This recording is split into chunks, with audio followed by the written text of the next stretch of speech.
Assalamualaikum warahmatullahi wabarakatuh. Dapatkah keganasan serviks dicegah dengan vaksin? Suatu pertanyaan yang sangat provoking. Sebelum sampai ke sana, mari kita kupas dulu beberapa kata kunci yang ada di dalam judul ini.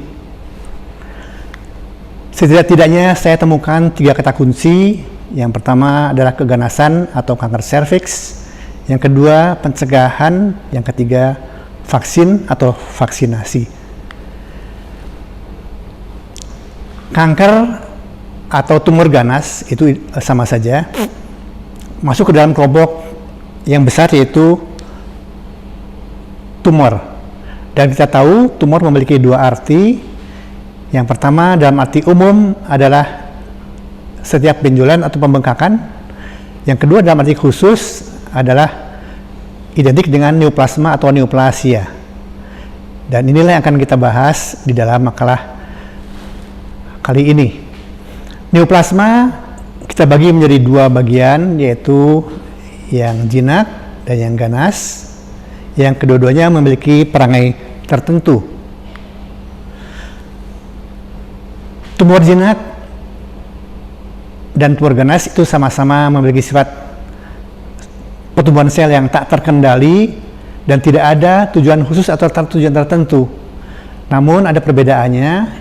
Pada yang jinak, pertumbuhan selnya itu relatif lambat sehingga tubuh bereaksi membentuk simpai atau kapsel di luar dari masa tumor tersebut. Sedangkan pada tumor ganas, sel-selnya tumbuh sangat cepat, menyusup infiltratif ke jaringan sekitarnya sehingga tidak sempat terbentuk kapsel atau simpai tadi. Setiap tumor jinak dan ganas memiliki nama tertentu. Tumor jinak biasanya diakhiri dengan oma yang artinya pembesaran atau pembengkakan. Contohnya lipoma, angioma, fibroma, mioma, meningioma. Itu semua adalah tumor jinak. Sedangkan tumor ganas lebih kompleks, namun sama-sama mengacu kepada asal tumor tersebut bertumbuh. Contohnya, tumor yang berasal dari endoderm dan ektoderm, epitelnya biasanya diakhiri dengan kata karsinoma. Contohnya adenokarsinoma. Sedangkan yang berasal dari lapisan mesoderm itu memiliki akhiran sarkoma biasanya. Nah, ini adalah foto dari spesimen kanker serviks setelah dioperasi. Kita lihat ini adalah serviksnya yang normalnya hanya sepersekian dari korpus, tapi pada kanker serviks bisa menjadi lebih besar daripada korpus uteri.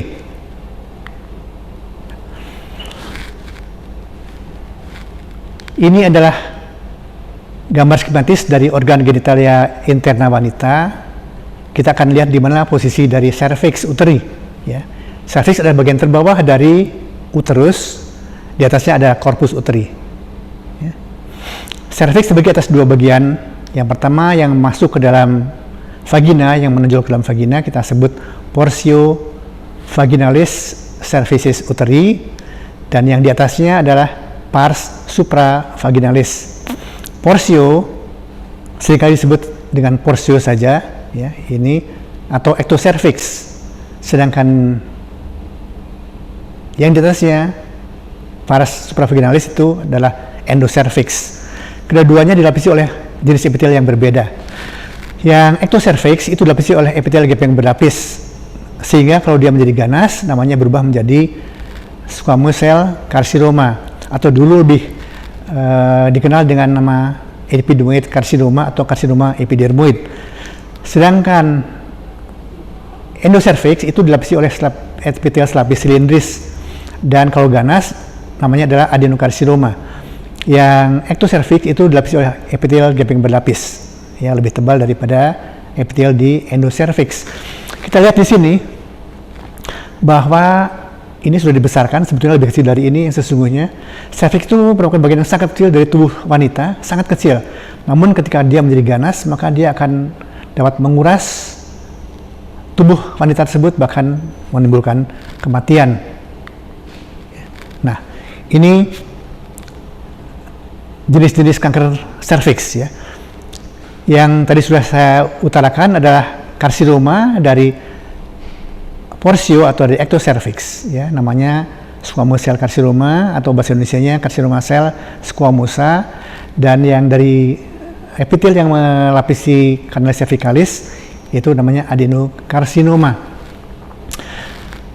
Sebetulnya tumor ganas serviks tidak hanya dua itu, tetapi yang paling banyak adalah squamous cell carcinoma, kemudian adenokarsinoma.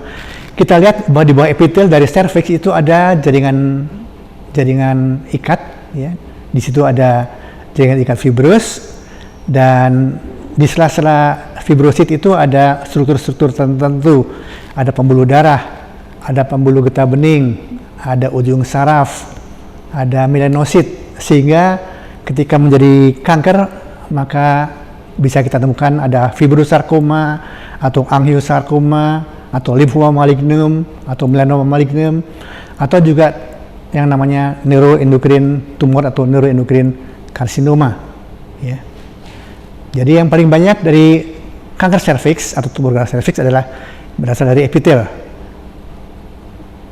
Karsinoma sel squamosa adalah sekian 85% dari karsinoma, dan adenokarsinoma itu sekitar 15% dari karsinoma. Nah, sisanya adalah yang berasal dari jaringan subepitel. Jadi tumor ganas non epitel ya, sarkoma umumnya.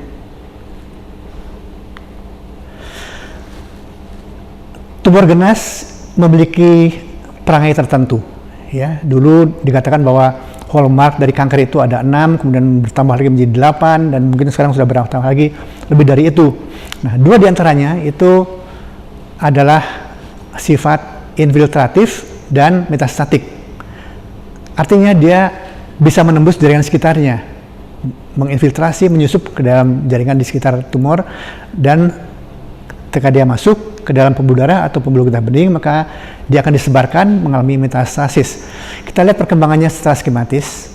Ini adalah sel yang normal, kemudian dia akan mengalami perubahan menjadi displasia dan akhirnya menjadi karsinoma ya. Pada awalnya dia akan keluar ke arah permukaan, dan pada stadium yang lebih lanjut dia akan menembus membrana basalis. Ini yang disebut dengan karsinoma invasif ya. Jadi tugas kita adalah menemukan kelainan di sini ya. Jangan sampai sini, apalagi sampai ke sini.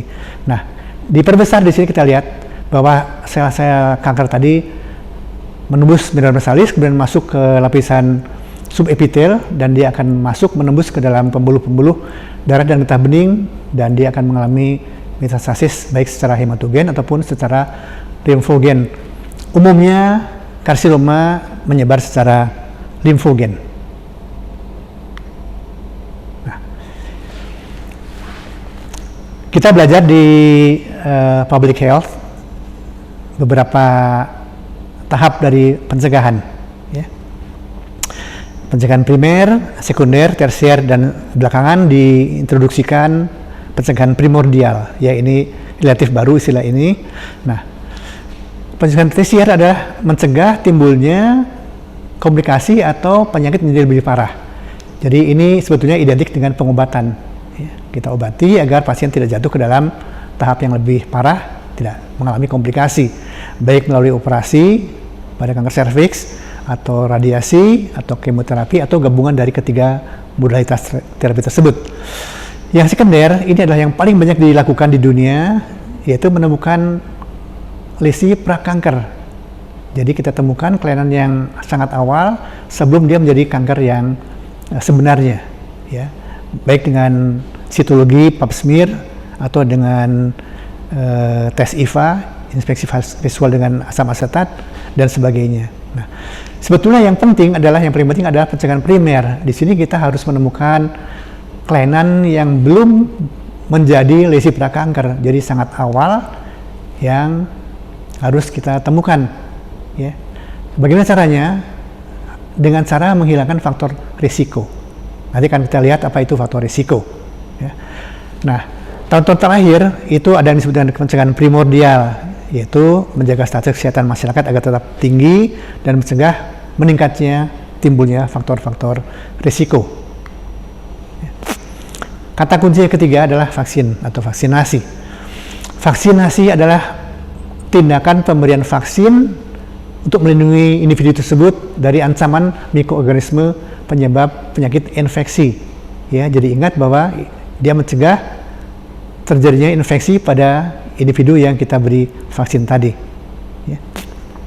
Vaksin sendiri adalah sediaan biologis yang menimbulkan kekebalan didapat atau imunitas adaptif melalui pembentukan antibodi terhadap penyakit infeksi tertentu.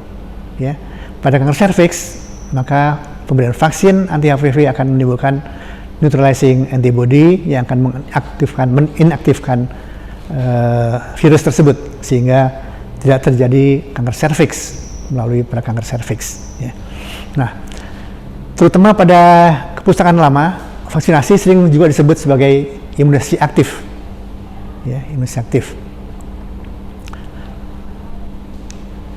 Dan berbeda dengan imunisasi pasif. Apa itu imunisasi? Imunisasi adalah proses membuat imun seseorang, membuat kebal seseorang. Ya. Pada yang aktif kita berikan zat tertentu sehingga tubuh akan membuat antibodi secara aktif. Pada yang pasif itu kita berikan masukan antibodi ke dalam tubuh si pasien. Contohnya adalah pemberian plasma konvalesens pada penderita COVID-19. Ya. Nah, dulu kita belum tahu apa penyebab dari kanker serviks. Jadi ditemukanlah melalui penelitian epidemiologi beberapa faktor yang ada di pasien yang sedikit atau tidak ada pada orang-orang yang bukan pasien kanker serviks. Itu namanya faktor risiko. Ya, kita sudah tahu ini ada faktor-faktor risiko. Ya. Nah, satu dari faktor risiko tersebut ternyata kemudian ketahuan pada tahun 80-an dia adalah penyebab pasti dari kanker serviks. Nah, jadi yang berwarna biru itu kita dulu sebut sebagai minor risk factors dan yang merah itu adalah major risk factor. Ya, sekarang kita sebut ini sebagai etiologi, bukan lagi faktor risiko. Nah, oleh karena dulu kita belum tahu penyebab pasti dari kanker serviks, ya, maka upaya pencegahan itu hanya bersifat mencegah timbulnya faktor risiko ini. Ya, kita belum tahu. Nah, dengan ditemukannya HPV atau HPV tipe onkogenik sebagai penyebab kanker serviks, maka kita sekarang sudah mempunyai sasaran yang tertentu untuk kita beri vaksinasi pada wanita-wanita. Ya.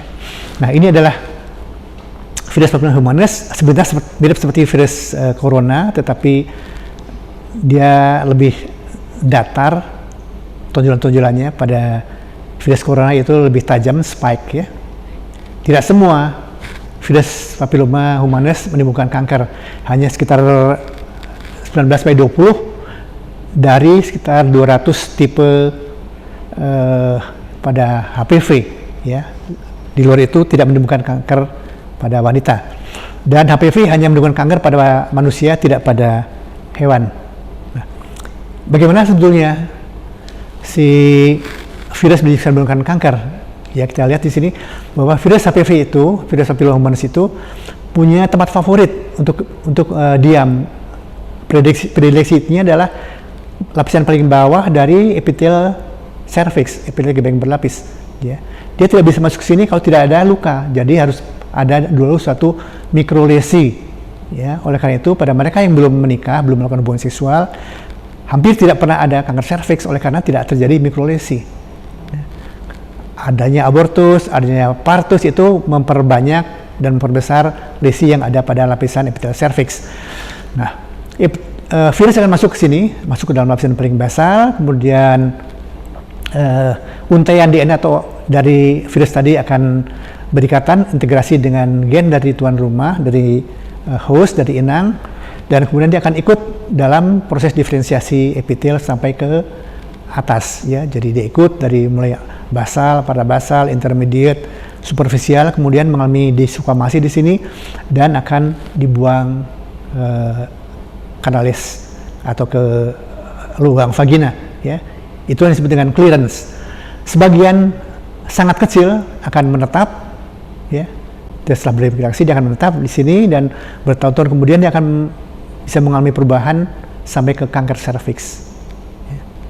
Sebetulnya sebelum sampai ke kanker dia mengalami perubahan sampai prakanker masih bisa mengalami proses yang namanya regresi. Ya. Nah ini kita lihat bagaimana HPV membuat lesi prakanker kemudian kanker. Ya, ini adalah progresi. Dia mengalami perubahan sampai menjadi kanker, tapi dia juga bisa mengalami regresi di sini. Selama dia masih namanya CIN, cervical intraepithelial neoplasia atau neoplasia intraepithelial cervix, dia masih bisa kembali ke arah normal. Ya, ini scene 1, scene 2, scene 3. Dari normal sampai kanker itu butuh waktu yang sangat panjang, rata-rata belasan tahun. Dan kita dokter punya kesempatan untuk setiap waktu menemukan lesi prakanker kalau pasien atau wanita itu datang dengan teratur kepada dokter. Ya, jadi itu sebabnya makanya dikatakan kanker serviks adalah suatu penyakit yang bisa dicegah oleh karena perjalanan penyakitnya itu panjang sekali, kemudian ditemukan pola perjalanan penyakitnya, dan ketiga sudah ditemukan penyebab pastinya yaitu HPV tipe onkogenik. Nah ini perubahan yang kita tahu dari NIS 1, 2, dan 3. Ya. Nah, pencegahan kanker serviks. Jadi kanker serviks seperti saya utarakan tadi adalah penyakit yang dapat dicegah.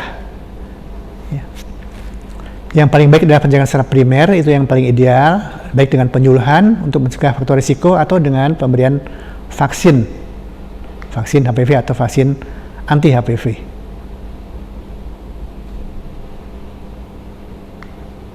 Nah ini kita lihat perubahan dari yang normal sampai lesi prakanker NIS 1, 2, 3, lalu kanker yang invasif. Sekali lagi ini makan waktu yang sangat lama. Ya, kita punya kesempatan yang sangat besar untuk menemukan lesi prakanker. Nah ketika kita berikan vaksin di sini, ini belum ada perubahan ke arah prakanker. Ini namanya prevensi primer, pencegahan primer. Ya, di sini ada pencegahan sekunder. Misalnya dengan pap smear itu kita temukan ada sel-sel yang displastis, sel-sel yang akan menjadi sel kanker. Artinya sudah ada perubahan di situ sehingga namanya perubahan itu namanya pencegahan itu adalah pencegahan sekunder. Ya, ketika sudah sampai ke kanker maka kita tinggal mengobati, mencegah timbulnya komplikasi. Itu adalah pencegahan tersier. Nah, inilah vaksin yang kita berikan pada ibu-ibu untuk mencegah kanker serviks. Ya. Jadi yang kita pakai adalah cangkang dari virus itu, kapsidnya, yang memiliki daya imunogenisitas yang tinggi, merangsang timbulnya antibodi pada wanita yang kita beri vaksin ini. Ya. Oleh karena sangat mirip dengan virusnya, maka dikatakan ini adalah virus-like particle, ya, partikel yang mirip virus. Nah, vaksin apa yang kita bisa manfaatkan? Di Indonesia ada 2 vaksin yang kita sudah kenal, yaitu yang mengandung 2 tipe HPV dan yang 4 tipe HPV. Ya. Kita tahu bahwa tipe 16 dan tipe 18 itu adalah tipe yang paling banyak menimbulkan kanker serviks. Kira-kira ditemukan pada 70% dari kasus kanker serviks. Artinya apa? Yang 30% lagi tidak bisa di-cover dengan vaksinasi anti HPV di Indonesia. Ya, oleh karena itu mereka yang sudah mendapat vaksin ini tetap harus menjalani pap smear secara rutin setelah vaksinasi, ya, untuk mengcover yang 30%. Nah, sekarang kita boleh bergembira oleh karena ada vaksin yang berisi 9 tipe. Ini adalah pengembangan dari Gardasil, ya, namanya Gardasil 9. Tapi sayangnya ini belum bisa didapat di Indonesia, tetapi di negara-negara Eropa sudah dipasarkan, dan dia mengandung tipe ini sama dengan Gardasil 2, 611, 1618. Nah ini kita tahu dia melindungi terhadap 70% kasus. Nah yang 5 ini terdapat pada sekitar 1/5 kasus kanker serviks di seluruh dunia. sehingga teoritis dia akan melindungi minimal 90%.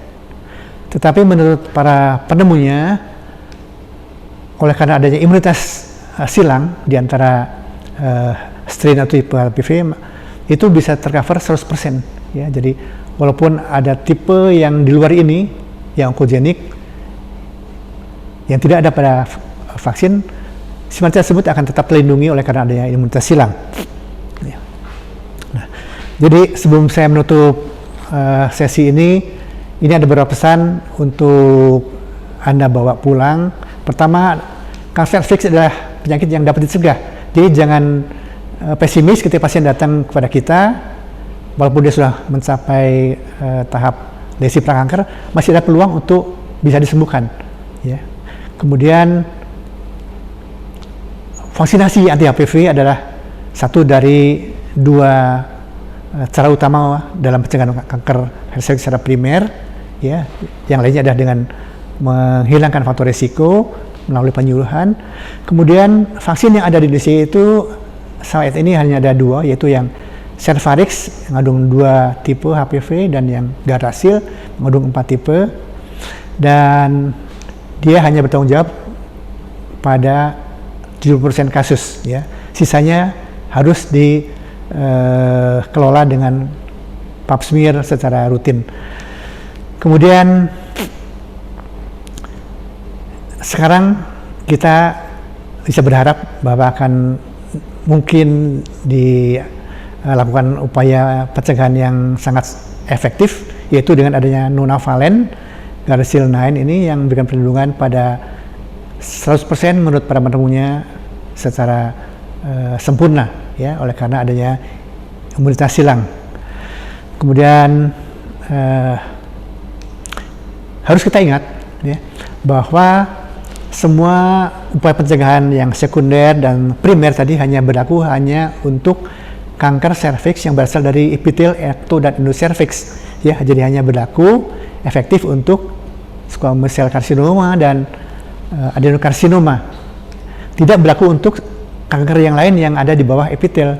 Ya, jadi fibrosarkoma, lymphoma malignum, kemudian neuroendocrine tumor dan sebagainya itu tidak bisa dicegah dengan upaya pencegahan primer dan sekunder. Berbeda dengan yang berasal dari epitel. Ya, jadi sekali lagi kalau kita dihadapkan pada pertanyaan apakah kanker serviks dapat dicegah dengan vaksin, jawabannya iya, kalau hanya kita bicara tentang karsinoma, squamosa dan karsinoma adenokarsinoma. Ya, dan sudah ada